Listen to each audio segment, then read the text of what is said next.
Hey everyone, my name is Tanya and this is the Sunstone Studio. For today's video, I'm going to be showing you how to do a vinyasa. Okay, so you've arrived at the studio, you're in class, got your mat down, you start doing the warm-up, start getting a little bit into the sequences, and then about 10-15 minutes-ish in, you hear your teacher say, "Now take a vinyasa."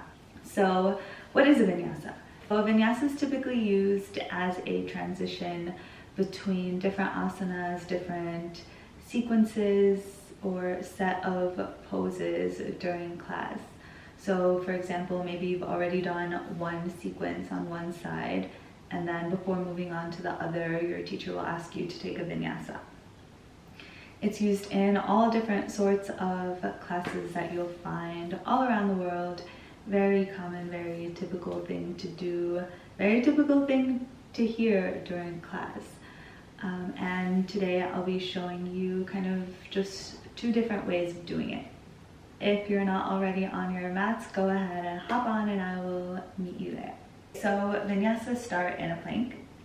And actually, if you want to stick around for a little bit after this initial part, I'll probably just show a couple of different types of common transitions to get you into the plank to begin with, but that's for later. Start with the first one. All right, so we want to come into our plank. So we want the shoulders over the wrists, the heels are over the toes, fingers are spread wide. We're really pushing into the mat here. We want a nice long line between the heels of the feet and the crown of the head. So from here, we drop the knees, untuck the toes, lower the chest between the hands, all the way down, and inhale, keeping the elbows close into the body. We lift up through the chest, cobra.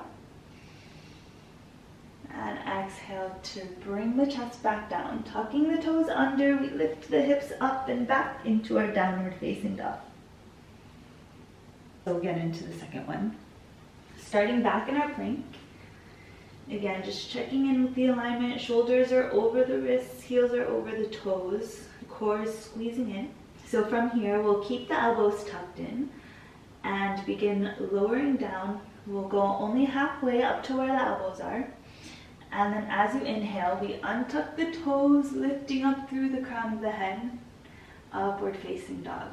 So the hands and the tops of the feet are the only thing on the mat here in upward facing dog. Taking an inhale. And as you exhale, rolling over the toes, pushing the hips up and back, downward facing dog. So now just to show you a couple of different ways to transition into that plank to begin with, I will get into those. So typically you're coming into your first vinyasa through a sun salutation A, which for the most part your teacher will have gone through with you. I'm not sure that most actually say you're doing a sun A as you're doing it, but for the purposes of this video, we're just going to start at the top of our mats in a forward fold. Okay, so we begin here in a forward fold.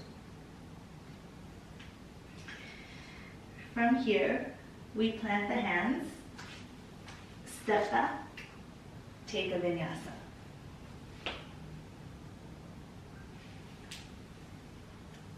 So a second way, a little bit more difficult. Again, we'll just start in a forward fold for the purposes of this video. We plant the hands on the mat and jump back into a high plank and through our vinyasa. Okay, so I just showed you how to get into a vinyasa from a step back and a jump back. And then just the final one that I think is a little bit more common is this last one that I'm about to show you, which is a one-legged vinyasa. So for this one, we'll just say that we're starting in a high lunge. Hands are reaching up.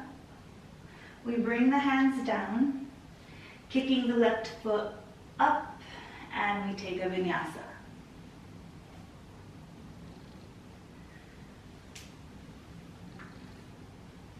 Well, a one-legged vinyasa sounds a lot more scarier than it actually is, but as you just saw, pretty simple, pretty much the same thing. You're just having toes planted on one foot rather than both.